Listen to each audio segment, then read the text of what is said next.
Part 17, Broken Shield and Run into Draco. I looked at Harry and asked, "What do you want me to do, Harry?" I watched as Harry looked at me and Luna. "Just hang back here for now, Paige, with Luna, and keep your distance too. I'll let you know if I need any help." I nodded my head and smiled softly as I stated, "Be careful, Harry." With that, Luna and I stood nearby, watching Harry walk away in the distance. Luna decided to make small talk with me while I waited for Harry. "I know we haven't talked much this year, Paige, but I hope you're doing better now." "It's okay, Luna. No hard feelings." "And I'm as best as I can be, yeah. I know from being Dumbledore's daughter, I must be brave and strong. So, I'm staying by Harry's side. He needs friends more than anything right now. Harry has all of us, and I also have his back. Isn't he who must not be named afraid of you and Dumbledore?" "Yes, he was afraid of Dad, and according to Dad, he always was. So, he might be scared of me too. Maybe. Actually, I don't know. But it's what I always thought.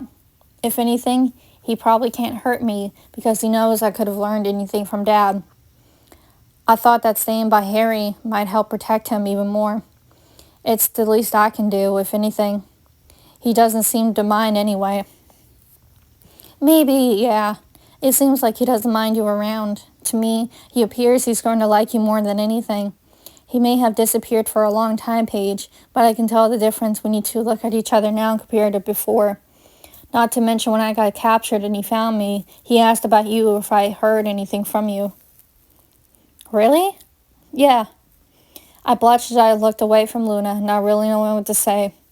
Finally, I said, "I wouldn't expect that from him, partly. I mean, I know we're best friends and all, but tell him how you feel once you get the chance. You never know." "You're right, Luna. After all, Severus told me he wanted me to be happy and find someone else. Not to mention, too, he also mentioned Harry and that he might like me more than a friend. Maybe he does and just hasn't realized it yet. If I like someone, I would tell them, no matter if they like me back or not." I looked at her and smiled softly. "I know, Luna, we don't talk so often, but I'm really glad we're cool friends. I hope that when this blows over and in the future, we can keep in touch." She looked and smiled back. "Of course we will. I'm glad we're friends too." We waited for what seemed like forever, and then I saw Harry running towards us. "What happened with her, Harry?" I asked. "I know what to do now, but we must hurry, Paige. I can hear the explosions," he stated quickly. She said, "It's in the place where it's hidden." With that, he quickly grabbed my hand as Luna ran away too, and we started running through the castle. To say the least, it's insane on the number of students panicking and screaming. After a couple of minutes, we found a place to finally catch our breath along the staircase as Harry ended up stumbling down in serious pain. "What's happening, Harry? What are you seeing now?" He groaned as he held his scar, but said, "It's him. He's getting aggravated by each passing second, but I think he's getting weak." "Ron and Hermione must have destroyed a Horcrux," I muttered. We felt a huge shake and glow outside, seeing the flames of what was happening. "He's trying to get rid of the huge shield that's keeping us safe in the castle. We need to figure out how to destroy him, Harry." He didn't respond as I looked at him. "Harry, are you okay?" I asked, but he seemed so out of it he didn't hear me. From how Harry's reacting, I could sense the shield broke. Shit, we're in trouble. I grabbed Harry's hand. "Come on, I won't let him win."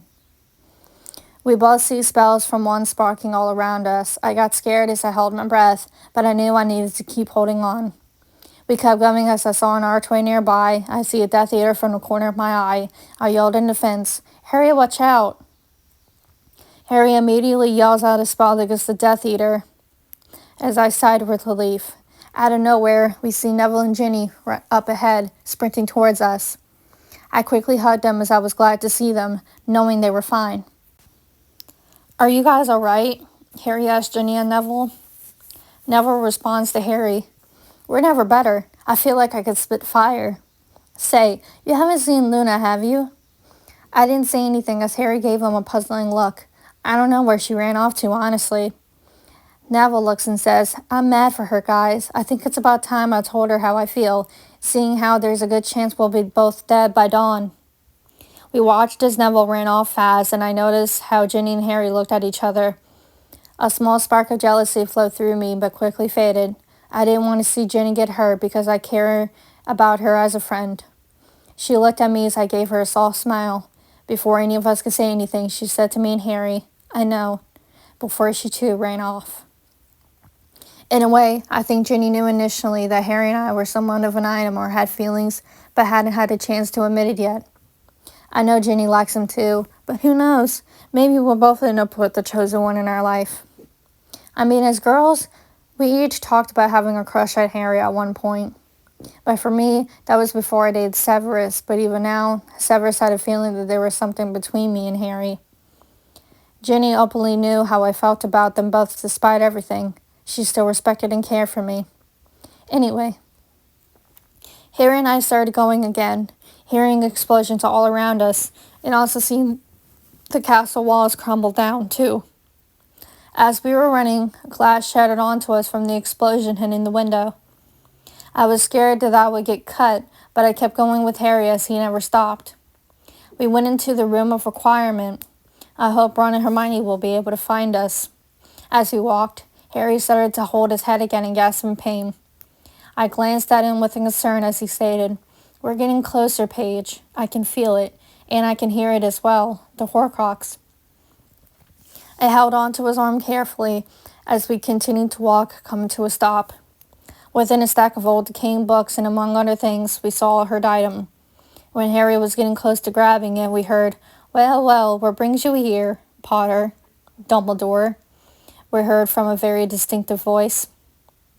Goyle and Blaise stood beside Draco as he looked at the two of us with his wand out. I could ask you the same thing, Harry asked. I virtually lived here last year, don't you remember? I remember, Harry muttered back. You have something on mine, Potter. I like it back now. I saw Draco pointing to the wand Harry had been holding into his pocket. I guess at one point, Harry got Draco's wand. I don't know. I'm very confused and would rather not ask any questions at this point. Maybe Harry's wand broke in his journey and took Draco's as it now belongs to Harry? I don't bloody know. Harry asking Draco a question pulled me away from my thoughts and back into reality. What's wrong with the one you already have? It's my mother's, Draco stated, looking down at the wand, carefully as if he were studying it. It's really powerful, but it's just not the same. It doesn't quite understand me. You know what I mean? From a distance, way behind Draco, me and Harry both thought we saw someone else trying to come to us. It has to be Ron or Hermione. It has to be. That means they found us. My eyes caught attention back to Harry as he quietly reached for the wand in his pocket. Easy, Draco mutters to Harry as Harry removes his hand from his back pocket. Why didn't you tell her? Harry asks him. Bellatrix, you knew it was me, but yet you didn't say anything. I noticed Draco failed to answer as Goyle and Blaise looked at him in question. Maybe Draco isn't so bad after all, I thought. Give me my wand, Potter. I saw Harry standing his guard. My signal to be on guard too. No, I don't think so, Harry said as he removed the wand from his pocket and held it in his hand. Besides, its elegance is to me now. If you want it, Malfoy, you'll have to win it back. Perhaps even kill me. My eyes got wide as I stared at Harry. Why in the hell would he say that? Harry, I muttered in surprise. Harry and Draco looked at each other sternly. Goyle spoke up finally. Come on, Draco. Don't be a prat. Just do it. Stay tuned for more as we still have more of this story to go. Thank you guys so much for tuning in, and don't forget to like and comment on my videos, including this one, and subscribe to my channel, as the support means a lot to me, and to ring the bell to get notified for when I post new videos.